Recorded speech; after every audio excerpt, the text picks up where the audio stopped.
If you enjoyed this video, please like, share, and subscribe to my channel for more of my content. Also be sure to press the bell button down below, that way when a new video comes out, you'll be notified. Despite how old most mythologies are, they still have influenced us one way or another. While back then, someone would just sit down and tell you these mythological stories, today they evolved to show us through our more modern means, whether it's through movies, books, comics, and even video games. The two video game series I enjoyed playing were Asura's Wrath and the original God of War series. The two games have very similar concepts, with two angry demigods out for revenge and taking inspiration from their respective mythologies, with God of War being Greek mythology and Asura's Wrath being Buddhist mythology. However, it had me thinking, which is the better series and who truly deserves to be the best angry demigod? Now that when people do these Asura's Wrath versus God of War videos, it's usually on who will win the fight. Which is obviously Asura, since holy crap, have you seen the power this guy can hold?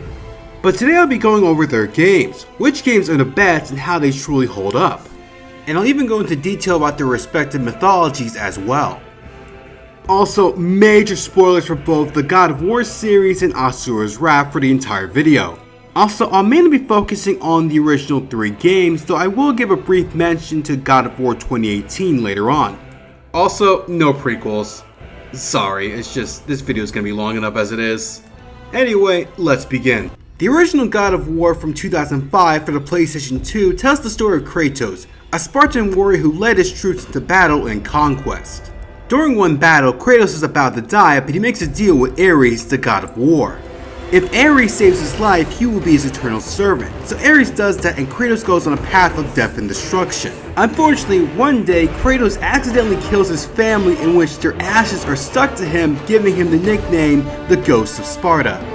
Because of this, Kratos vows vengeance on Ares. 10 years later, and Kratos is told by Athena, the goddess of wisdom, to save the city of Athens from Ares' wrath. Here Kratos must travel to find Pandora's box. It was actually a jar in the original myth, but was changed to a box due to a mistranslation. But just when Kratos is about to get Pandora's box, he's briefly killed and sent to the underworld, where he must crawl his way back out. After coming back to life, he gets back to Pandora's box and uses to face Ares and kills him, thus taking his place as the new God of War. The second game begins with Kratos enjoying his position as the new God of War. However, he's not getting along with the other gods of Mount Olympus. Then Kratos leads his fellow Spartan troops into battle, where he fights the Colossus of Rhodes, which was an actual statue that was in ancient Greece that was destroyed in an earthquake in 226 BC. And before you ask, yes, it did inspire the Statue of Liberty. However, Kratos is betrayed by Zeus, the god of thunder and king of the gods, and is killed by him. However, Kratos is too stubborn to die and crawls out of Hades for the second time. There he is recruited by the Titans, who want to help him fight Zeus, as they want revenge on the thunder god themselves, as they were also betrayed by Zeus. Once he returns, Kratos finds out this army is decimated and Zeus destroyed all of Sparta. So Kratos must travel to find the Sisters of Fate in order to go back in time and get his revenge on Zeus, which he almost does, but in the process accidentally kills Athena. It is also revealed that Kratos is the son of Zeus. Well, one of many. If you know Greek mythology, you know that Zeus got around a lot. Later, Kratos goes back further in time to bring the Titans to the present, where they face off against the gods of Olympus. And finally, the third game takes place right after the second one, where the gods of Olympus are about to fight the Titans. After a brief encounter with Zeus, Kratos is then betrayed by the Titans, where he's told that he was only used as a tool for them. Enraged, Kratos is sent back to the underworld again, where he's contacted by Athena's ghost, where she agrees to help him take his revenge. So Kratos goes on to kill almost every single god on Mount Olympus. After Kratos kills everyone, the world is in ruins, and it is revealed that the gods were corrupted by the evils on Pandora's box, and Kratos was powered by hope in order to defeat them. Athena wants his power so she can rule, but Kratos tries to kill himself to give the power to humanity, but ends up surviving. Now for Asura's Wrath. We meet Asura, a demigod who is part of the 8 Guardian Generals. Here he and his comrades fight a race of demonic beasts called the Goma. No, not that Goma, but they are somewhat similar. Here they're powered by Asura's daughter Mithra, who uses mantra or prayers to support them in battle by giving them energy. After Asura defeats the big Goma called Viltra, the other generals are afraid that Asura might be too powerful for them. However, they see a use for Mithra. So Asura is framed for murder of the emperor, his wife is killed, and his daughter is kidnapped by the other generals.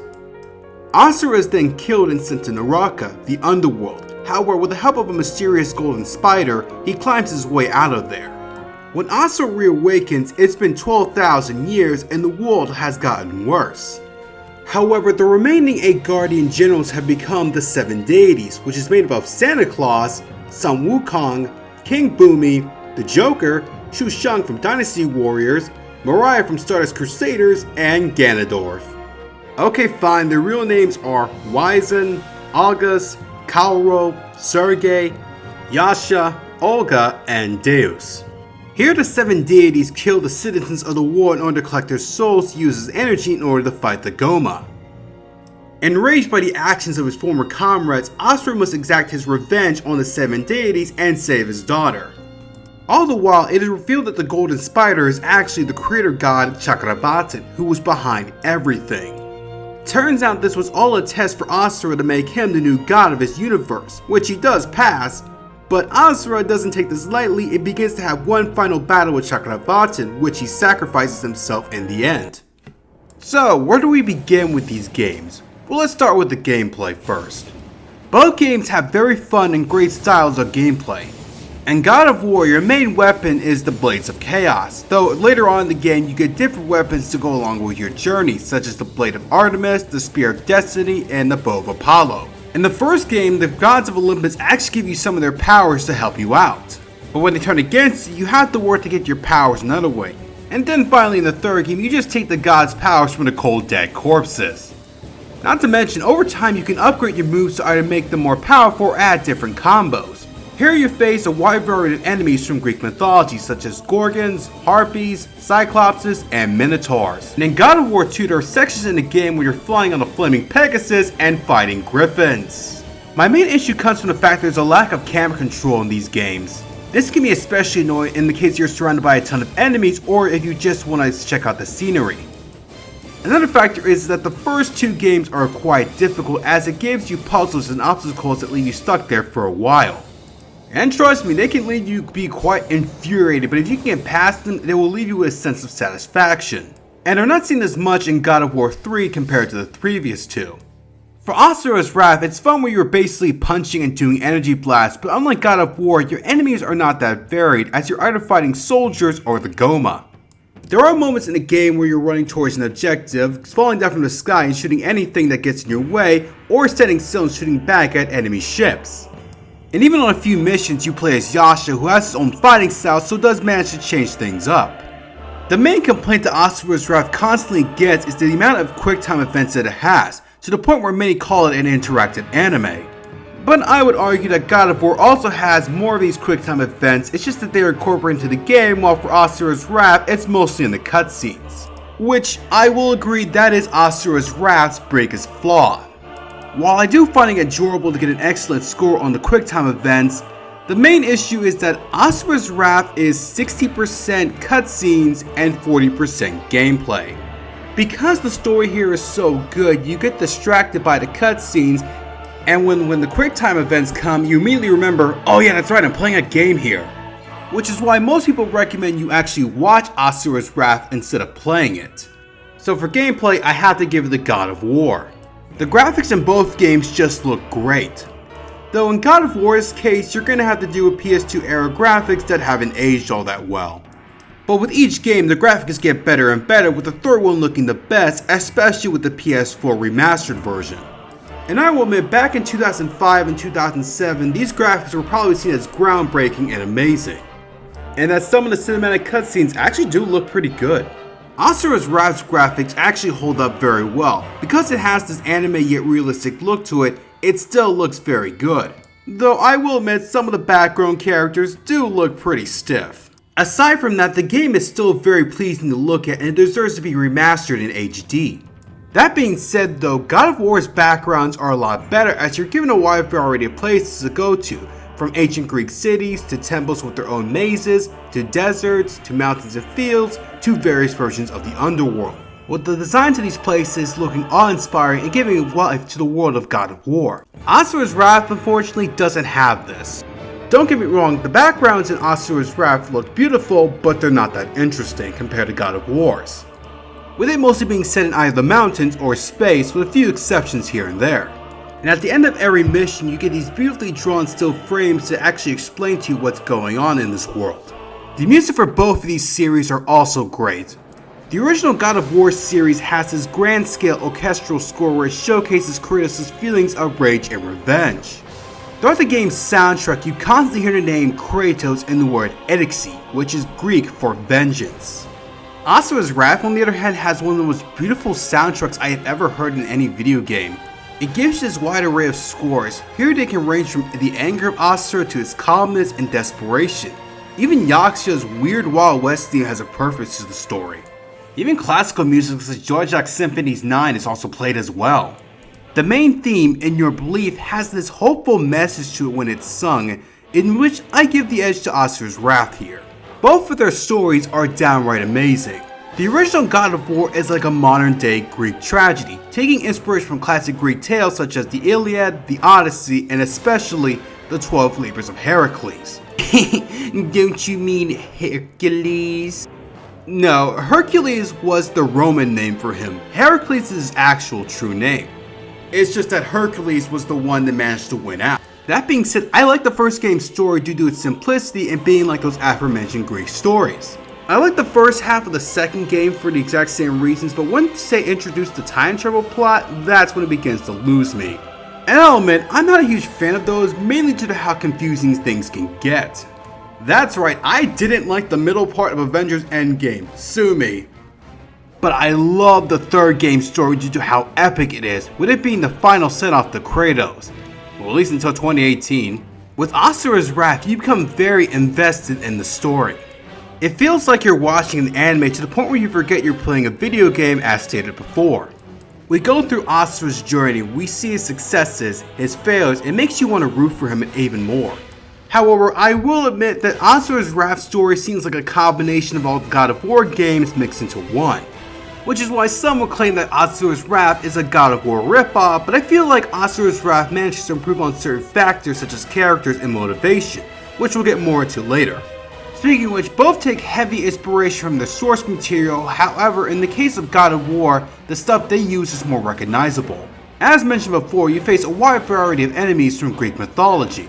In the first game, with the exception of the Hydra, the Giant Minotaur, and Ares, there aren't that many boss battles. However, in the second game, the boss battles begin to appear more as you fight figures from Greek mythology, such as Perseus, the one who beheaded Medusa, Icarus, the one who is famous for flying too close to the sun and falling after his wings were burned, and the Sisters of Fate known as the Moirai in Greek, who look into the past, present, and future for all mortals. Though some of the selections of enemies I find to be rather confusing, I feel they could have been replaced with something better. Like for example, the aforementioned Colossus of Rhodes. Personally, I think Talos, the giant bronze robot who defended the island of Crete, would have been better. And I know some of you would say that he somewhat appears in future God of War games, but it's sort of a blink and you miss it moment as he's kinda nerfed off and is claimed to be mostly multiple enemies. Yeah, you can really tell I love Talos. He's the great granddaddy of the giant robot genre. Then you have the Kraken, who's actually part of Nordic mythology. In fact, it should have been Cetus or Ketos in Greek. In fact, I don't even know if I'm pronouncing either of those right. A giant sea monster that was also slain by Perseus. Personally, I blame Clash of the Titans for this misconception. Speaking of whom, adding the Titans here actually makes sense. The reasons for wanting revenge on Zeus is actually based on an actual event in Greek mythology. The Titans were actually the first inhabitants of Olympus and the gods were actually their descendants. But because Kronos, the leader of the Titans, was a shitty dad who ate his children, one of his kids, Zeus, managed to escape and came back with the gods to take down the Titans. This will be known as the Titanomachy. And finally, in the third game, you fight the gods of Olympus themselves, such as Poseidon, the god of the sea, Hades, the god of the underworld, Hermes, the messenger god, your rematch with Zeus, and even Heracles. While Asura's Wrath doesn't directly take from its source material, it is heavily inspired by Buddhist and Hindu mythology. For example, the 8 Guardian Generals are actually based off the 8 Guardian Devas, or the 8 Legions depending on your translation. for they were seen as the protectors of Buddhism, with Asura being thrown out for his violent ways. We definitely see something like this when the 8 Guardian Generals betray Asura, for they fear that he's become too powerful for them.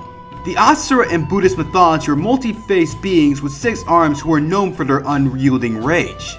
In Hinduism, the Asura are demons who constantly fight against the Devas and are called the enemies of the gods. Again, we see this in the game with Asura's constant anger and him fighting against the so-called 7 deities, and later Chakravartin, the creator god. Yasha was also part of the 8 Devas as well, being a benevolent yet mischievous spirit, and in some sects of Buddhism he has a more monstrous look with him guarding Buddhist temples. This is based on Indra, the Hindu god of thunder and who was an enemy of the Asura. Wisen is based on a laughing Buddha, who is modeled after the Budai, a 10th century Chinese Buddhist monk who many in the West mistakenly believe is the Buddha himself. Which technically he is, but he's not the original. It's complicated. And his final form is based off giant statues of the Buddha. August, as I mentioned before, is based off Sun Wukong, the Monkey King, for his need to fight and being linked with Chinese Buddhist mythology. The Monkey King is also best known as the inspiration for Dragon Ball's Son Goku. The Goma Vyotra is actually based on the Vyotra, a snake-like dragon that is known to bring drought and famine, who is actually a part of the Hindu Asura and has fought Indra on so many occasions. This is why you see Deus so determined to destroy it. Even the final boss, Chakravartin, is based off a Bodhisattva, a person who has achieved nirvana but chooses to not go in order to help others. But he also has elements of the Trimurti, the 3 main gods of Hinduism. Brahma, the creator of the universe, Vishnu, the preserver, and Shiva, the destroyer. So at first glance, it seems like the gods from Asura's Wrath don't seem that impressive compared to the ones from God of War, as they do share a lot of similarities. You have the first boss, who happens to be fat and arrogant, the flamboyant sadist, the nagging bitchy female, the rival who is your brother, the god of thunder and leader of the gods who believes that our hero is just an insolent child who doesn't understand the bigger picture, and even the spiritual guy who turns out just to be using the main character for their own agendas. Even if you don't know much about it, a lot of people have some familiarity with Greek mythology. While many of the lore of Asura's Wrath might be looked over if you don't have a familiarity with Buddhist and Hindu mythology. So yes, while God of War is more willing to use his mythology, which is awesome, to the point that I love the designs for the gods of Olympus in God of War 3, that being said, I find the gods in Asura's Wrath to be more interesting. In God of War 3, it's stated that the gods were corrupted by the evils of Pandora's box, which, I'll admit, it's kind of a lame explanation, as because if you know anything about the gods from greco-roman mythology, you know that they are total dicks. No, seriously, look it up. These guys have done some horrible shit. And with the exception of Ares and Zeus, we don't really get much detail on the other gods, so seeing them act this way really isn't that surprising to me. Also, Athena's change of heart from wanting to protect Olympus to wanting to see it be destroyed seems to come out of nowhere.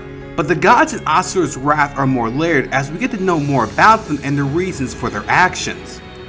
Yasha is Asura's brother-in-law. He's willing to betray Asura and allows his sister to be killed and have his own niece kidnapped, and despite showing regret, he believes what he's doing is the right thing. But as time goes on, he realizes that maybe he might be on the wrong side after all. I mean, hey, it took you like, I don't know, 12,000 years and you killing 7 trillion people, but hey, better late than never, right? While he doesn't like Asura, he's willing to put aside their differences when it's needed. August is another god that we get to know more about as well. Originally, he was Asura's teacher and really has nothing against him, and he's willing to relax with his former student before their final battle. He doesn't care for any of the grand plans, he just wants to fight. Then there's Deus. As mentioned, he is the leader of the 8 Guardian Generals and later the 7 deities. He has this the needs of the many outweigh the needs of the few mentality. He'll do anything to stop the Goma and is blinded by his action that he becomes no better than them. Probably worse, since the Goma are basically animals with no sense of right or wrong, while Deus believes that he is above everyone else. Then there are the other deities. While not showcased as much, they do have their own unique personalities towards them.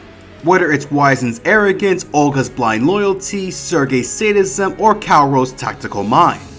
And even though I did joke about their looks earlier, I do like their designs as they are very memorable and cool. Then of course there's Chakravartin. He is the one who was behind everything. His plan was to test Asura to make him the next god. However, while having good intentions, as in my opinion, Asura would make a great god, but because of his actions that led to a lot of suffering that only makes Asura even angrier. Overall, I find the gods in Asura's wrath to be better. And now we come to our two main characters, and there is a lot that they have in common. An angry, powerful demigod whose family is destroyed after he's betrayed by the gods he served, and will go on a rampage to be sure he kills every single one of them. In fact, at the time when Asura's Wrath was being released, I remember when people said it was a God of War clone except less gory and more focused on Hindu and Buddhist mythology instead of greco-roman. But I wouldn't blame you for thinking that at first. But there is one thing that separates these two characters. Other than power, because Asura would wipe the floor with Kratos, but that's not it. It's how they handle their anger. Both characters have every right to be angry as they are both wronged, but in the end it comes down to who is the better person. And Asura actually wins in this category. When we first see Asura, he is rather antagonistic towards his comrades and quick to anger. That being said, we learn that he's a loving father and husband, so when Asura's family is destroyed by the people he works with, it's easy to understand why he feels that way. The idea of his kidnapped daughter gives the player the reason to cheer for him. Asura also values the lives of the innocent. Despite his anger, he still will protect those who cannot protect themselves. Such is the case when he adopts a girl who reminds him of his daughter Mithra after her mother is killed by the 7 deities. Even in his berserk form, he makes an effort to kill those that deserve it, such as the Goma, the soldiers of the 7 deities, and the deities themselves. He hates those that abuse their power, which is one of the reasons why he refused the offers to become the god of his universe from Chakravartin, as he knows a true loving god wouldn't let all that suffering to happen. And during the final moments with his fight against Chakravartin, he knows that destroying the god will mean death for him, but he's willing to sacrifice himself in order for his daughter to have a better future. Kratos, on the other hand, is a complete bastard throughout the original 3 games. He is selfish, rude, and lacks self-awareness. He'll blame others for his actions and will justify his shitty behavior. In the first game, we show that Kratos loves to fight more than he loves to spend time with his family, and it seemed like he didn't care much for them. When he was in battle with the barbarians, out of desperation, he made a deal with Ares in order to save himself from death. When Kratos is given the powers by the god of war, he goes on a rampage only to kill his family in his bloodlust. You would think that this would give him a reason to change, but no, Kratos keeps being a dick, and throughout the games we see that he's willing to do anything to get what he wants, including sacrificing the lives of innocent people. In God of War 3, when he kills the gods, disasters spring up causing mass misery and destruction for the entirety of Greece, but Kratos doesn't care as his revenge is more important. In fact, there were times in the games where I wondered if Kratos was the true villain or not. Now granted, yes, he does have his moments where it does seem like he does care. For example, he does show regret for killing his family, he feels a little bit of remorse when he accidentally kills a fellow Spartan warrior, and he does adopt Pandora, but it was for selfish reasons at first, as she was the key to help destroying the gods and right after he killed her father Hephaestus. Granted, Hephaestus was trying to kill him at first, but only because he was trying to protect his own daughter, which Kratos somewhat understood. Still, Kratos warms up to Pandora and actually changes his mind about using her as a tool against the god. And while Kratos tries to sacrifice himself to give humanity a better future, it was more of a big F you to Athena for using him and the fact he just wanted to end his suffering. And yes, his vengeance against Ares and Zeus is justified as he did betray him, but Kratos' actions and his personality kind of make him very unlikable at times. Now in God of War 2018, we see that Kratos has changed a lot. While he has a bit of a tense relationship with his son Atreus, we see that he's trying to be a good father and trying to make up for his actions from the previous games. Now for all you Kratos fans out there, you probably think that I hate Kratos. I don't, but I think that he wasn't well written in the original games. And I know many of you will roll your eyes in annoyance with me saying this, but Kratos is the embodiment of toxic masculinity, while Asura is more admirable as a character. Plus, I also acknowledge that the way they act comes from their respective mythologies. While Asura is based off the demigods themselves, known for their fierce anger and war with the other devas, Asura also takes inspiration from other fierce Buddhist deities such as the Wisdom Kings, who are seen as the protectors in the Buddhist religion and crush any evil that threatens the innocent. Kratos is a loose amalgamation of several different figures from Greek mythology, such as Jason, Heracles, and even the original Kratos, who was constantly picking fights, mocked those around him, and was extremely violent. Though that last one's a huge stretch, as the creators of the game weren't even aware of the original Kratos and it was all just a coincidence there. So yeah, in this case, Asura is the better character here. Now, with all that said and done, which is the better game? And the answer is, neither game is better than the other. Yeah, I know it's a bit of a cop-out, but screw it, it's my video, I'll do what I want. But in all seriousness, truth be told, I like both games for both similar and different reasons. I love both for their stories, but at the same time, I like God of War for its more varied gameplay, environments, and the fact that it gave Greek mythology a modern edge to it. But at the same time, I like Asura's Wrath for its characters, music, and the fact that it did introduce me to the world of Buddhist mythology, with the weeb in me loving its anime style aesthetics. Overall, it comes down to your preference. Are you more into gameplay, or we want something more character driven? Personally, I think you should experience both of these games, either by playing them or watching a playthrough on YouTube, and give your own thoughts on them. Anyway, I hope you all enjoyed this video, and I hope it got you interested in both the God of War series and Asura's Wrath. Tell me which one's your favorite, leave your comments down below, and I'll see you all next time.